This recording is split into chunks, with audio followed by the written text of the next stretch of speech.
Declan.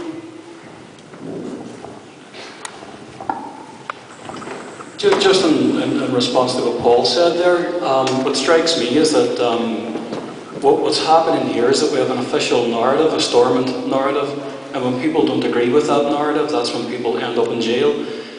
Like that statement that we hope that there will not be, further prisoners in Ireland, that's about as vague as it gets, and that's been Sinn Féin's position on this issue consistently.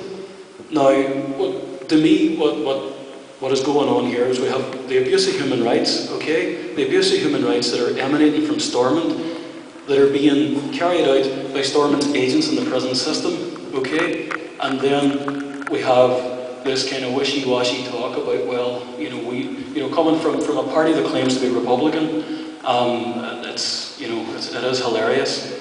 What we do have is a system now whereby people are living in fear, okay? People are afraid to get involved in campaigns. People think, well, if I get involved in a campaign, maybe I won't have a job, maybe I'll be lifted, maybe I'll have my computers taken, maybe I'll be beaten in my home. And that's happened to people too. So, I just think there's just really a very, very amusing contradiction there in Paul's position.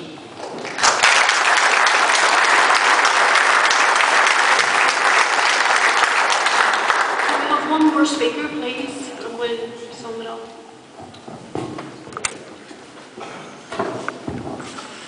I'd just like to say, for a start, there's a man dying in jail, so we shouldn't be sitting here bickering while a man's dying. We should be getting together and, as Eamon says, organising a wide front, no matter what our opinions is on the man who's inside or who's not inside. And the fact of the matter is, there's always going to be political prisoners, no matter what. Even if there's rights, there's going to be a government, there's going to be opposed to government, there's going to be political prisoners. But we're not here to bicker.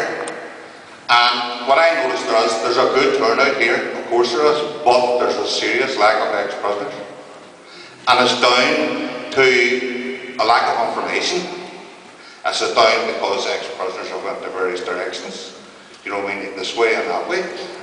And again, it is because we can't get together in a room and talk about human rights or this or that without bickering, or without putting across political opinions of one side or another. I'm here because I'm an ex-prisoner.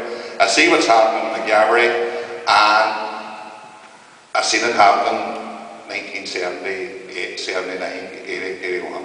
It's happening again, whether you agree with them or whether you don't. They're political prisoners, they're Republican prisoners, and we should be all getting out there, getting the guys that should be here, the ex-prisoners, no matter what they think, to come out behind us.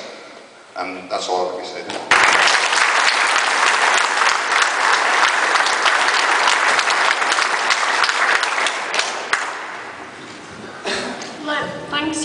Thanks to everybody who put forward an idea or a suggestion there.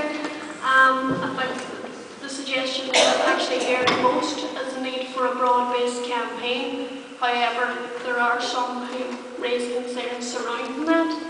But I would go with what Dixie has said, all bickering needs to end, and people do need to campaign together. So, Corelli has put forward the suggestion of a march. If people would maybe see their way to be on the march, you don't have to agree with the prisoners, you don't even have to like them. But if you support the right of every human to be treated with decency, then please arrange Maghaberry to be there.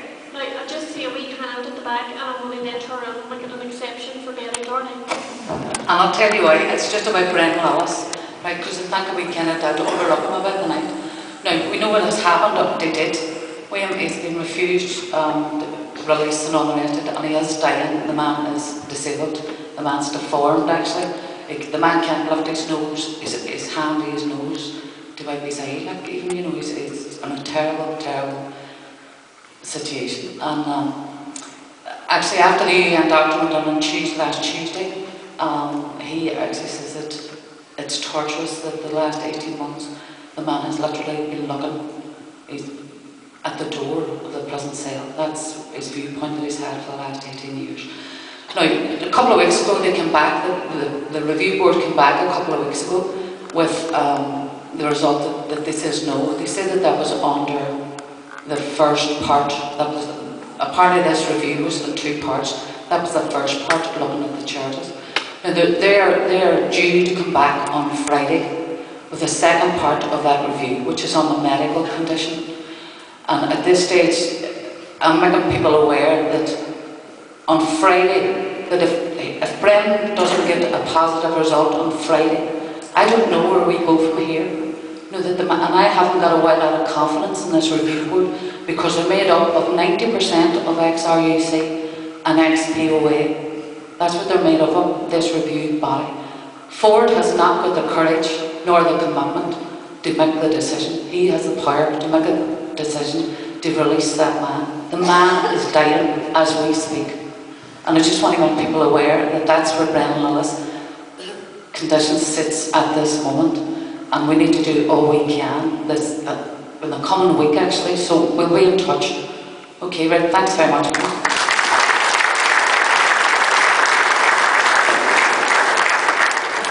Thanks everyone for coming, and thank you all recognised that there is a real need for people to unite immediately for Brendan Lillis and the coming months.